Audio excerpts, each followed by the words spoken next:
Welcome to the Troop HR podcast. I'm your host, Taylor Bradley. In today's mini-sode, we're going to explore a legend in the workforce. But let's start on March 25th, 1911. A Saturday afternoon in Manhattan's Greenwich Village. Imagine yourself as Frances Perkins. You're a 30-year-old, a social worker with a sharp mind and a passion for reform. Right now, though, you're just a guest at a tea party. You're surrounded by friends, and the air is filled with the polite clink of china and the scent of Earl Grey. It's a beautiful, breezy spring day, until you hear bells. At first, it's just background noise. Of course, New York is a loud city.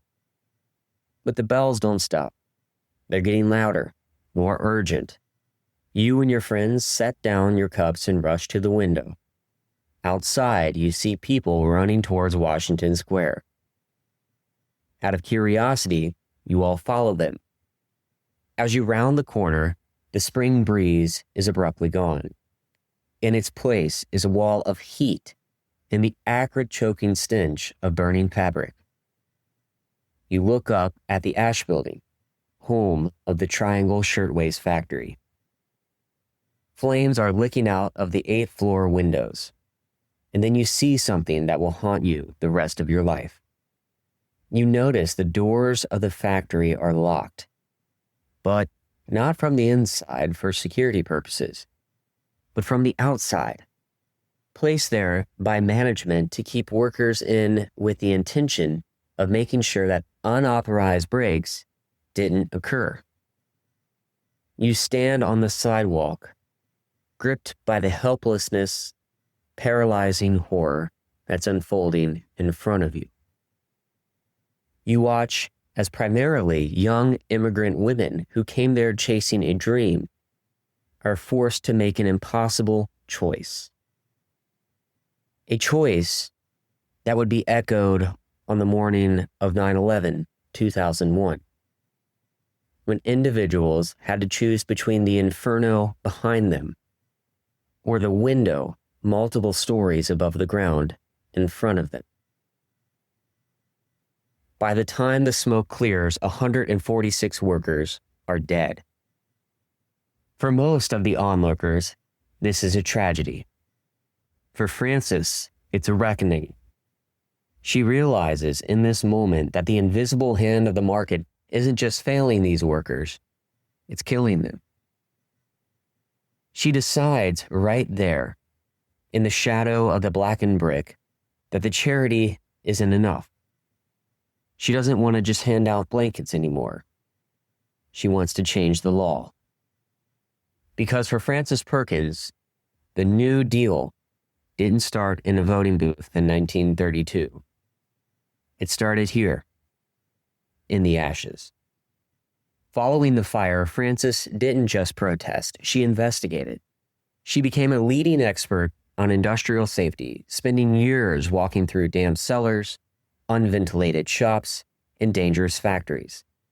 She understood that for a country to be truly prosperous, its growth had to be built on a foundation of safety and prosperity. She believed that the dignity of the worker was the true measure of a nation's health. By the time the Great Depression hit in the 1930s, the American workforce was in a state of collapse. Unemployment wasn't just a number, it was a threat to the stability of an entire society. In 1933, President-elect Roosevelt invited Frances to his home. He wanted her to be his Secretary of Labor, a milestone in our nation's history as the first woman ever to serve in a presidential cabinet. But Frances didn't just accept the honor. She walked into the room with a handwritten list of ideas and goals.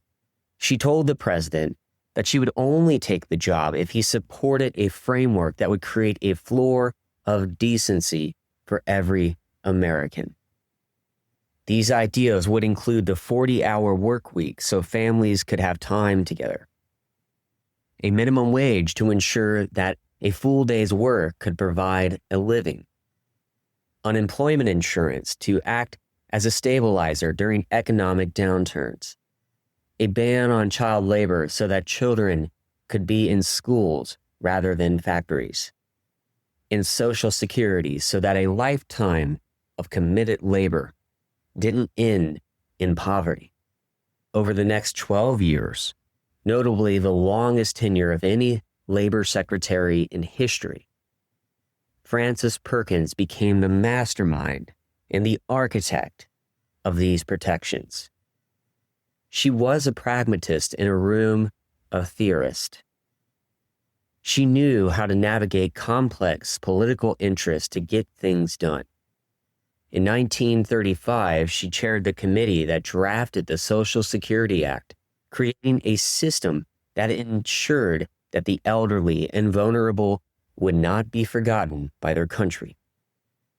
In 1938, she saw the passage of the Fair Labor Standards Act, which finally made the 40-hour workweek practical and the ban on child labor the law of the land. She didn't see these as radical shifts, but as essential updates to the American social contract. She believed that when you protect the worker, you're protecting the economy itself. Today, we are all fortunate to live in the house that Frances Perkins built. When you leave work on Friday knowing that you have a weekend ahead, that is her legacy.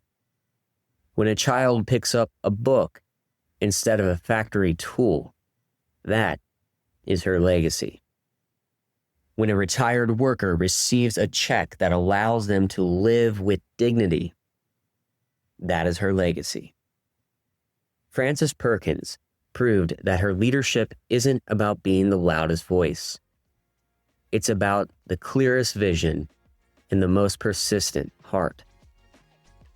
She took the smoke and ash in Washington Square of 1911 and turned it into the bedrock of the modern American workplace. Thank you for listening to this episode of the Troop HR podcast. If you've liked this episode, we would encourage you to like and subscribe. If you would like to learn more about the Troop HR community, you can reach out to troophr.com. In the meantime, keep living the dream.